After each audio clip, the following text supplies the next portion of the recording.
para trazer a manutenção da prisão, se a gente puder colocar na tela, do Anderson Torres. O ex-ministro do presidente Bolsonaro teve a prisão preventiva mantida por Alexandre de Moraes. Professor, olha que surreal isso que a gente está vivendo. E agora, vamos falar abertamente, né?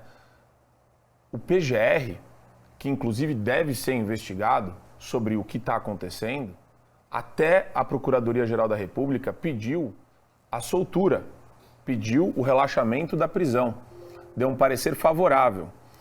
E o que eu estou percebendo agora é o seguinte, uma cadeia de atos nulos que significam uma tentativa de acobertamento de um problema maior, que se for exposto, tem que gerar uma refundação da nossa república. E assim que a gente recorre. E agora? O PGR é culpado, o STF é culpado. Mesmo o PGR pedindo a soltura, olha isso, o PGR é um órgão, custos legis, o pessoal fala, né? Então, custos legis é o quê? Ele preza pela legalidade, ao mesmo tempo ele tem um caráter acusatório, ele trabalha desse jeito no ambiente do judiciário.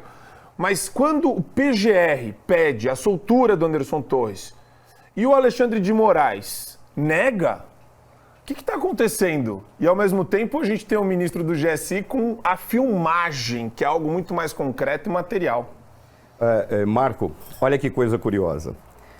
Eu vou falar uma coisa que eu tenho falado há um bom tempo.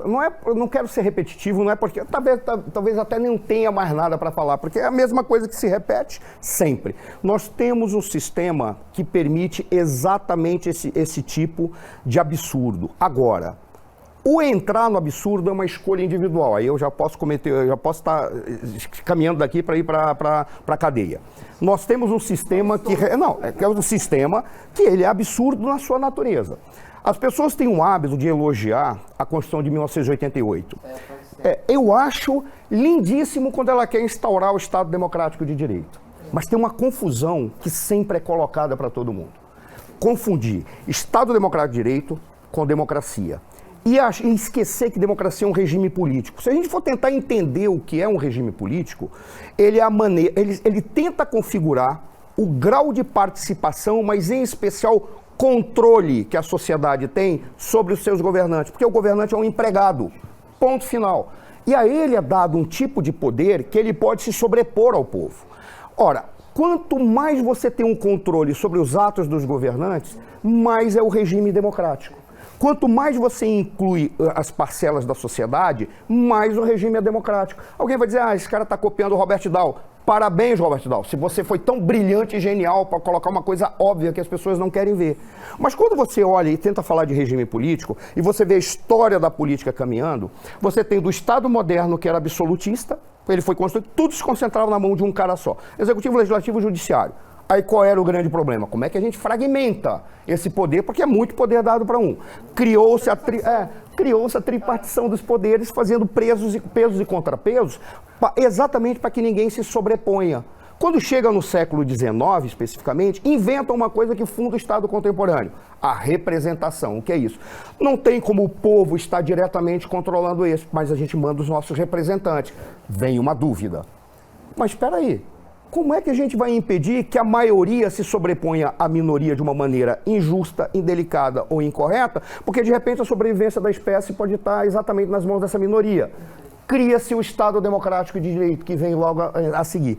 E esse Estado Democrático de Direito, quando ele vem para dizer assim, nós só temos condição de preservar esse regime em que o povo controla os seus governantes, que são empregados do povo, se nós tivermos um conjunto de direitos que nunca vão ser abalados.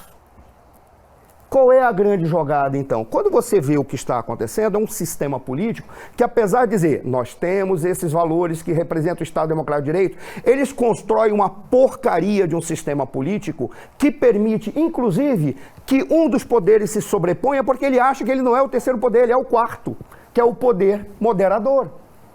Aí você coloca uma situação em que, para constituir o Supremo Tribunal Federal, todo o sistema é injusto.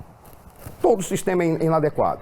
cria-se uma lista tríplice, apresenta para o presidente, olha, esse aqui é o cara que eu quero. E vai fazer uma sabatina por indivíduos que alguns deles, se você colocar, puta, vou ser preso agora, se você colocar milho, alfafa, ou capim, ele se confunde, porque ele não sabe o que ele é. Perfeito. Tem indivíduos, eu tive a oportunidade de ver sabatinas no Senado, eu vi a sabatina inteira do Alexandre de Moraes, eu estava lá dentro acompanhando. Eu vi um caso, por exemplo, que começaram a complicar para ele, aí veio um senador, cara fantástico, maravilhoso, ele faz o seguinte discurso: nós temos que aproveitar este momento histórico para propor as alterações que são necessárias para a sociedade brasileira. Aí todo mundo parou, que coisa espetacular, será que ele vai pedir para mudar o sistema de indicação para ministro supremo, o processo de sabatina? Sabe como é que ele fala depois? Está na hora de acabarmos com a seca do Nordeste. No meio da sabatina, cara.